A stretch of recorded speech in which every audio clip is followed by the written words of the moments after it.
Hello, hello, hello. This is KorneliusDan, the Renaissance Man. Today we'll be making Greek chicken, one of my favorites. Please don't forget to subscribe, click, and like. But we're about to get into it. In this dish we have boneless chicken thighs. We have salt, pepper, oregano, paprika, lemon, shallots, and garlic.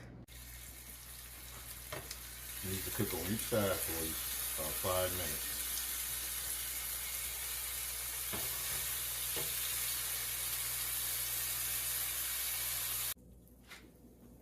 I'm going to pour all the juices back over it.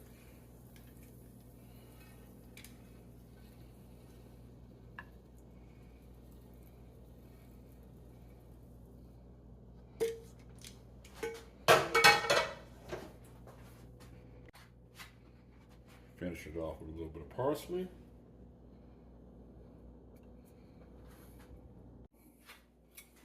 Now that